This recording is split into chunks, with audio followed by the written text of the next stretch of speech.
नारद जी का हिमवान के घर जा उन्हें पार्वती जी के गुणदोष बताना।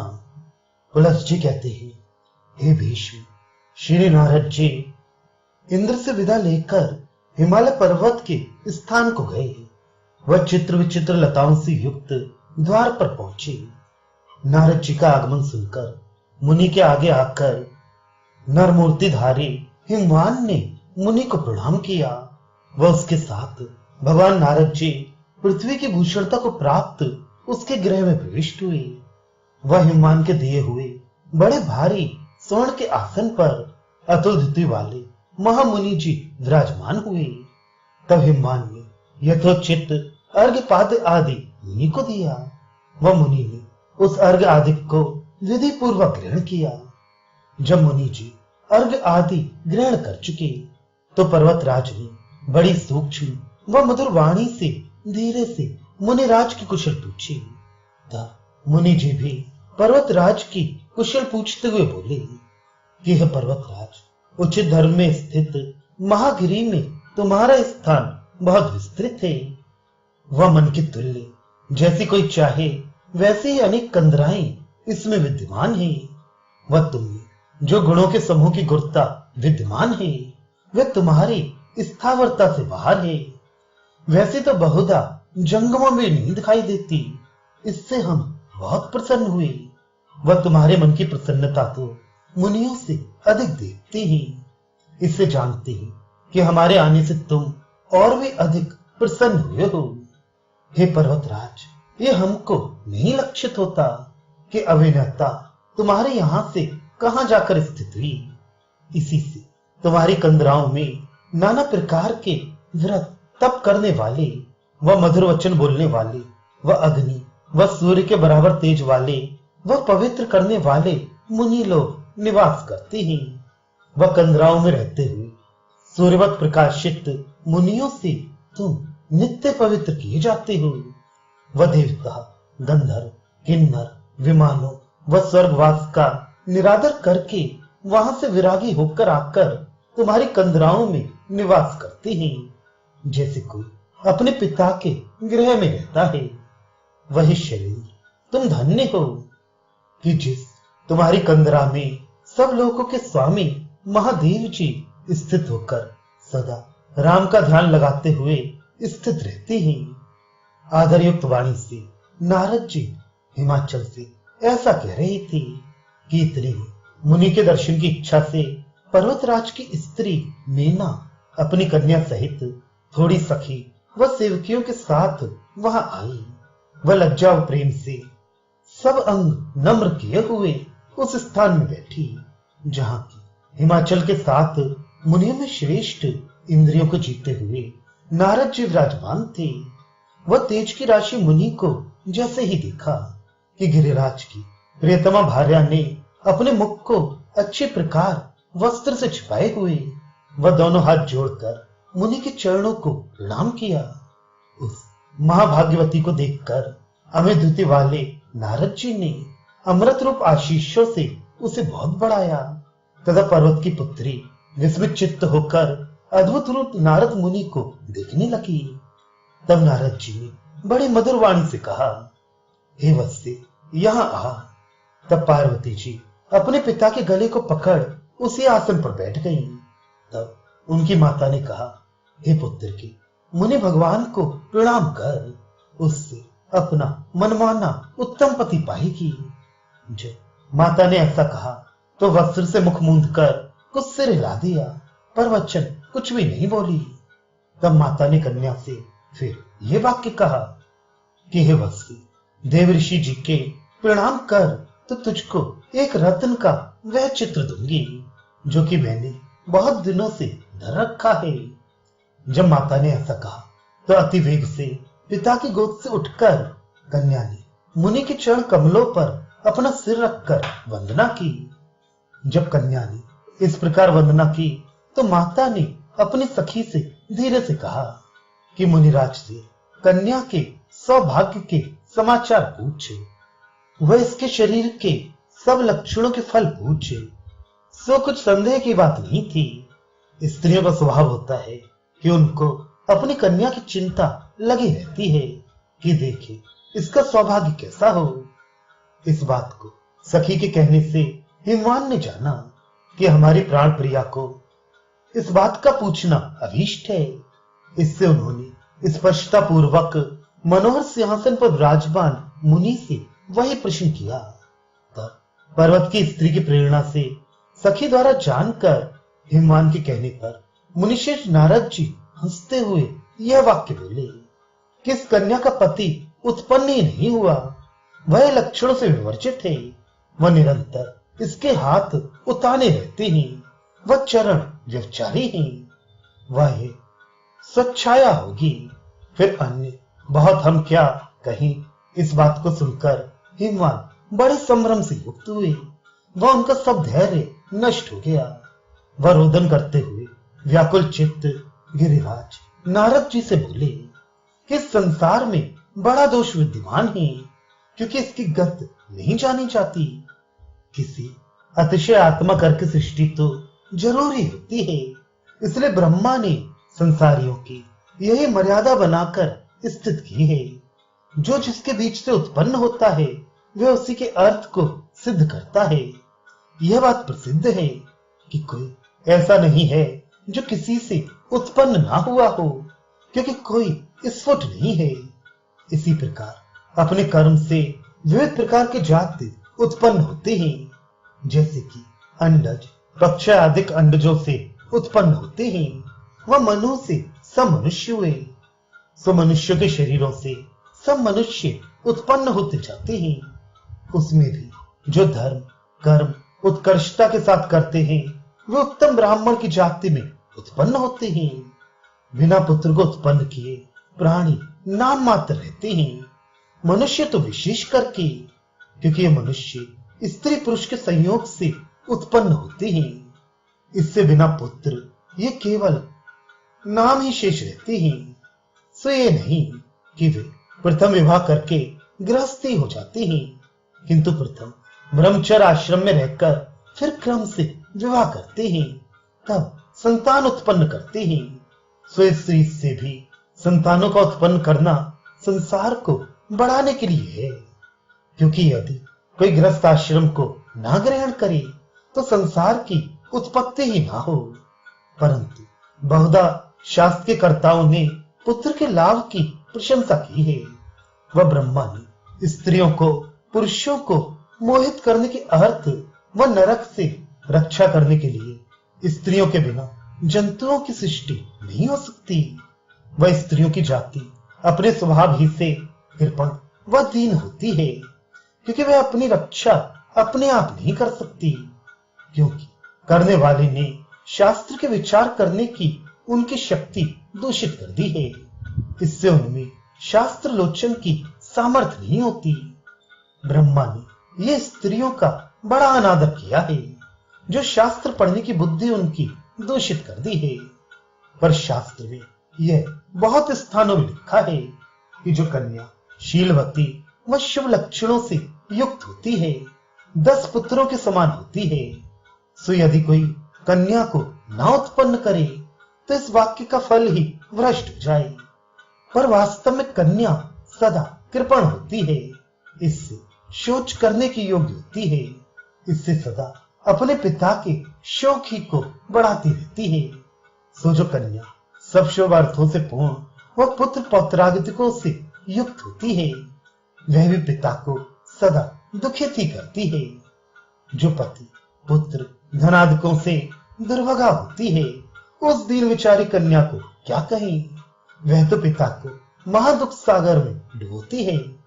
बस तुमने हमारी कन्या के शरीर में सब दोषों का संग्रह बताया। इससे ही नारद हम मोहित हैं वह सूखे जाते हैं, गिलानी के मारे अंग विशीर्ण हुए जाते हैं।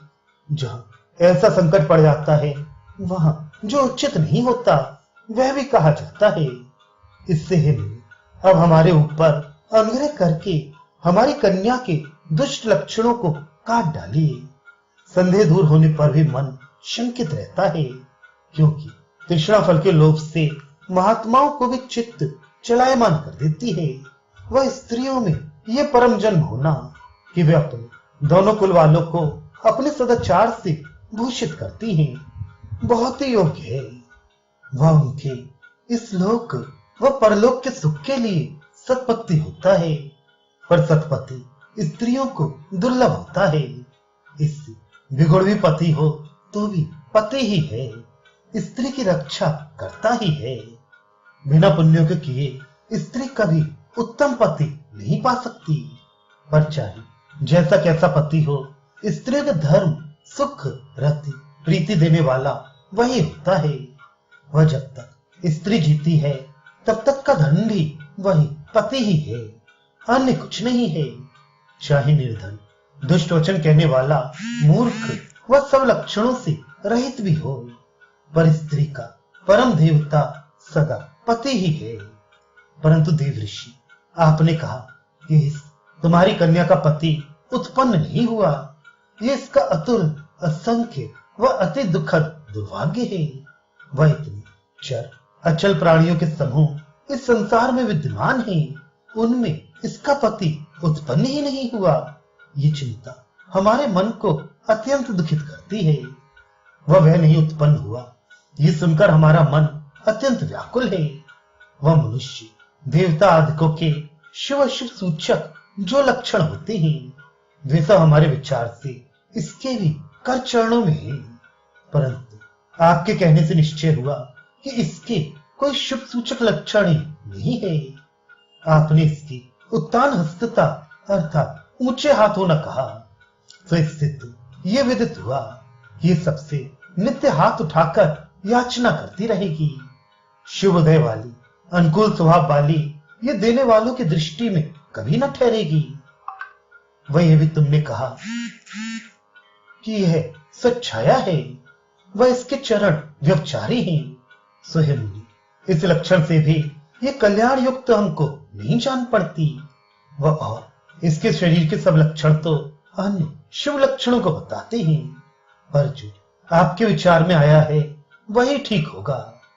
महादुखी विचारी हिमवान जब इतना कहकर ठहरे तो देवताओं से पूजित नारद जी कुछ हंसकर ये वचन बोले कि बड़े भारी हर्ष के स्थान पर तुमने दुख का उच्चारण किया। हे महापर्वत, तुमने हमारे कहने को नहीं समझा, इससे तुम मोहित हो गए हो। अब एकांत में विचारांश के योग्य हमारी वाणी एकाग्र चित्त होकर सुनो। वह विचारो कि कैसे गूढ़ आशयों से भरी हुई है। हे हिमाचल, जो हमने कहा कि इस देवी का पति उत्पन्न नहीं हुआ, सो सत्य ही है। भूत भविष्य व विद्यमान सब संसार को उत्पन्न करने वाले महादेव जी किसी से उत्पन्न नहीं हुए, क्योंकि वे शरण निरंतर विद्यमान सबके शिक्षक शंकर परमेश्वर हैं। अन्य ब्रह्मा इंद्र आदि व मुनि लोग गर्भवास जन्म होना वृद्धता आदि दोषों से पीड़ित रहते हैं। हे पर्वत, उन तुम्हारे परम ईश महादेव जी के ब्रह्मा आदि देव क्रीडनक अर्थात खिलौने हैं। यह ब्रह्मांड उनकी इच्छा से उत्पन्न हुआ है। विष्णु भगवान प्रत्येक ब्रह्मा के आयुर्दाय के किसी न किसी युग में कार्य के लिए उत्पन्न होते रहते हैं, परंतु उनका भी युग युग में उत्पन्न होना माया ही से माना जाता है। वास्तव में वे भी कभी उत्पन्न नहीं होते, क्योंकि हे भूधर, अस्थावर जंगम सब में जो आत्मा परमेश्वर है उसका कभी विनाश होता ही नहीं। वह संसार में उत्पन्न प्राणी के केवल देह का नाश होता है, आत्मा का नाश कभी नहीं होता। ब्रह्मा से लेकर स्थावर पर्यंत जो ये संसार कहता है, ये बार बार जन्म मरण के दुख से युक्त रहता है। वह महादेव जी अचल स्थाणु अजात अजनक जरा रहे थे। सो हे सौम्य, वही जगन्नाथ निरामय महादेव जी इस तुम्हारी कन्या के पति होंगे। वह जो हमने कहा कि तुम्हारी कन्या ये देवी लक्षणों से वर्जित है, उस वाक्य का भी अच्छा विचार सुनो। लक्षण देव के बनाए हुए शरीर के अंगों में जो कुछ चिन्ह होता है उसको कहते हैं। वह आयु धन सौभाग्य आदि का प्रकाशक होता है। उसी से आयु आदि जानी जाती है। परंतु हे भूधर, जो अनंत अप्रमेय होता है, उसके शरीर में सौभाग्य आदि सूचक कोई चिन्ह नहीं हो सकता, क्योंकि चिन्ह तो दैव का बनाया होता है। वह उस अनंत को बनाने वाला कोई होता ही नहीं है। इससे हे महामते पर्वतराज, इसके अंग में कोई लक्षण नहीं है। बस इसी से हमने इसे लक्षण वर्जित कहा। वह जो हमने कहा, इसका हाथ सदा उत्तान अर्थात ऊपर को उठा रहेगा, वह भी ठीक है कि वरदान देने के लिए इस देवी का हाथ सदा उठता रहेगा। बस उत्थान करता सिद्ध हो गई। वह सुर असुर मुनि समूहों को सदा वर देती रहेगी, इसमें अंतर ना पड़ेगा। वह हमने जो कहा कि इसके चरण अपनी छाया के व्यवचारी हैं, अर्थात बराबर पृथ्वी पर नहीं लसते, कुछ ऊंचे रहते हैं। सो हे शैल सत्तम, उस हमारी वाणी की भी उक्ति सुनो। इसके चरण वज्र के समान प्रज्वलित व अरुण नखों से युक्त हैं। वह पृथ्वी को नहीं छूते, कुछ ऊंचे रहते हैं। इससे देवता दैत्य मनुष्य आदि सब इसके चरणों के मणि जड़ित मुकुटों से प्रणाम करेंगे। वह उन चरणों पर उन हंसते हुए सुराधिकों की छाया पड़ेगी, पर स्वच्छाया अपनी छाया ना पड़ेगी, क्योंकि ऐसी विचित्र देवता के छाया होती ही नहीं। वह महीधर, ये जगत पालक महादेव जी की भार्या है। वह सब लोगों की जननी है। वह सब प्राणियों को यह उत्पन्न कराती है। वह तुम्हारे यहाँ प्राप्त हुई है। ये शिवा है। तुमको वह संसार को पावन करने के लिए तुम्हारे क्षेत्र में से उत्पन्न हुई है। इससे शीघ्र ही महादेव जी का सहयोग इससे कराओ। हे भूधर, तुमको एक कार्य विधि पूर्वक बहुत शीघ्र करना चाहिए, क्योंकि इसमें देवताओं का बड़ा भारी कार्य है। नारद जी से इस प्रकार सब सुनकर मीना के पति हिमवान ने अपने को फिर से उत्पन्न समझा। वह अत्यंत हर्षित होकर नारद जी से कहा कि हे विभो, तुमने हमको दुस्तर घोर नरक से उबारा, क्योंकि हम 7 लोकों के नीचे पाताल को चले गए थे, जहां से निकल नहीं सकते थे। आपने निकाल लिया, वह 7 लोकों का स्वामी बनाया। हे मुनिवर, इस समय आपने मुझको हिमाचल किया, अब अचल रहूंगा। वह प्रथम के हिमाचल से अब 100 गुना ऊंचा आपने कर दिया। अब हे महामुनि, हमारा हृदय आनंद के दिनों को हरकर अपने में शांत रहेगा। अब इस हृदय में आनंद नहीं समाता, बाहर निकला जा रहा है। सो क्यों ना ऐसा हो, आप जैसे लोगों का दर्शन सफल ही होता है। वह आपने कहा कि तुम्हारे ऊपर सब देवता गंधर्व मुनि लोग निवास करते हैं। सो देवता वह मुनि लोग तो आप कुछ पाप करते ही नहीं, जहां रहते हैं उसको ही पवित्र करते हैं। मैं उनको दूषित करता हूं, बल्कि आप भी मेरे ऊपर की किसी बस्ती में निवास करें। जब पर्वतराज ने ऐसा कहा तो अति हर्षित होकर नारद जी भूधर से यह वाक्य बोले कि आपने सब कुछ किया, हम बस चुके, वह बड़े प्रसन्न हैं। बस हमारी और भी प्रसन्नता के लिए ये देव कार्य करो। बस हमारा अन्य कुछ अपना प्रयोजन नहीं है। इतना कहकर नारद जी शीघ्र ही स्वर्ग को चले गए। वह देव मंदिर में जाकर उन्होंने इंद्र को देखा। वह उचित आसन पर विराजमान होकर जब आनंदित हुए तो इंद्र के पूछने पर पार्वती के विषय की सब कथा कहते हुए बोले कि जो हमसे करने को कहा गया था वो तो हम कर आए। अब आगे का सब कार्य तुम सब मिलकर करो।